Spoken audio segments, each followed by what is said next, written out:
Today we have come to know it is not the male bees which is the soldier bee. They are the female bees which are the worker bees and soldier bees. And they don't report to the king, but they report to the queen.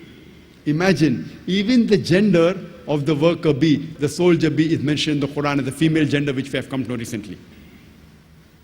The Quran says in Surah Namal, chapter number 27, verse number 17 and 18. Before Solomon marched his host of men, jinns and birds, and when they approached a lowly valley of ants, one of the ants said, "O ye ants, get into the habitations, lest Solomon and his host will trample you beneath the feet." People would think, what kind of a fairy tale book is the Quran? The ants speaking among themselves? We have fairy tale books. So what type of a fairy tale book is the Quran? The ants talking and speaking among themselves? After science advance, we have come to know the animal or insect which has the closest resemblance to the human being is the ant. The ants bury the dead the same way as human beings do. They have a sophisticated method of labor in which they have supervisors, managers, foremen, workers, etc. They have a sophisticated method of communication. They very often even meet to chat. They have marketplaces where they exchange goods. Souks, we have marketplaces. Even ants have got marketplaces where they exchange goods. And if in monsoon, during rainy season, if while storing the grain, if the grain gets wet, the ants get the grain in the sunlight to dry, as though they knew that humidity will cause rotting of the grain. And if the grain begins to bud, they chop off the bud as though they knew that budding will cause rotting of the grain. Imagine, Quran speaks about the lifestyle of the ants 1400 years ago, which we have come to know recently. The Quran says in Surah Ankabut, chapter number 29, verse number 41, as to those who take for protectors anyone besides Allah subhanahu wa ta'ala, they build for themselves houses like that of a spider. For verily, the house of a spider is flimsy. Besides the Quran saying that any human being who takes for protectors anyone besides Almighty God, Allah, they are building for themselves houses like that of a spider, talking about the web. And the house of the spider is flimsy. We know that the web is a very flimsy house. But besides this, today we have come to know that many a time the male spider is killed by the female spider. The relationship of the husband and wife is not good in the spiders. So besides the Quran talking about the flimsy physical nature of the house of a person who takes for protector besides Almighty God, is also talking about the relationships in the house. In the field of physiology,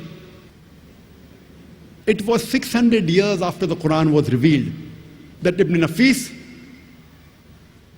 he described the blood circulation. And 1000 years after the Quran was revealed, 400 years after Ibn Nafis, William Harvey made it famous to the world. So in our textbook, we know the blood circulation was first described by William Harvey. Actually, it was Ibn Nafis 400 years ago. This is all media.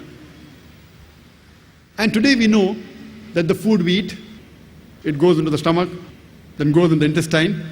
Just in a nutshell, as far as physiology is concerned, about the blood circulation and the production of milk, the food which enters the intestine, the substance of the food, it enters into the bloodstream, through the vessels of the intestine, and via the complex media, very often through the liver. Via the bloodstream, it reaches almost all the organs of the body, including the mammary glands, which is responsible for the production of milk. So what we have come to know today about the blood circulation and the production of milk is mentioned in a nutshell in the Quran 1400 years ago. In Surah Nahl, chapter number 16, verse number 66, which says that verily in the cattle is a lesson for you. We give you to drink from what is within the body, coming from a conjunction between the constituents of the intestine and blood, milk which is pure for you to have. And the same message repeated in Surah Mu'minun, chapter number 23, verse number 21, that verily in the cattle is a lesson for you. We give you to drink milk, which is pure, that comes from within the bodies of the cattle, and in it are various benefits, and of the meat you can eat. So Quran speaks about the blood circulation and the production of milk in a nutshell 1400 years ago.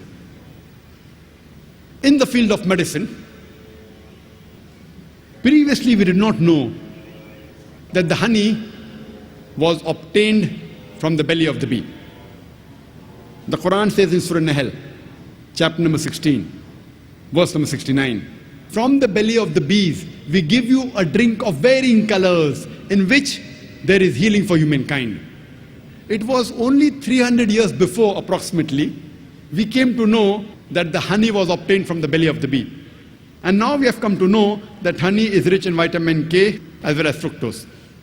Recently we have come to know that even the honey has got mild antiseptic properties.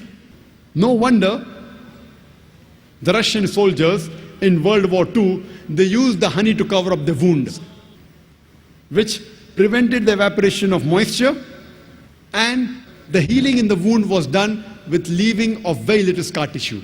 And due to the density of honey, germs and bacteria were prevented to grow in the wound. And if a patient is suffering from the allergy of a particular plant, if honey is obtained from that plant and given to that patient starts developing resistance to it. Imagine what science has come to know today. Recently, Quran mentions that in the honey there is healing for humankind. In the field of embryology, there were a group of students who collected all the data that they could find in the Quran as well as the Hadith dealing with embryology. And they followed the verse of the Quran, Surah Nahl, chapter number 16, verse 43, and Surah Anbiya, chapter number 21, verse number 7, which says, فَاسْأَلُوا أَهْلِ الذِّكْرِ إِن كُنْتُمْ لَا تَعْلَمُونَ. If you don't know, if you are in doubt, ask the person who is knowledgeable. So these Arab students, they collected the verses of the Quran and the Hadith dealing with embryology and translated it into English and presented it to Professor Keith Moore, that was about 30 years back, in the late 70s. And Professor Keith Moore at that time was one of the highest authorities in the field of embryology, and he was the head of the Department of Anatomy in the University of Toronto in Canada. When he went through all the translation verses of the Quran and the Hadith, he said that most of the verses of the Quran which speak about embryology are in perfect conformity with latest advances of embryology. But there are a couple of verses which I cannot say that they are right.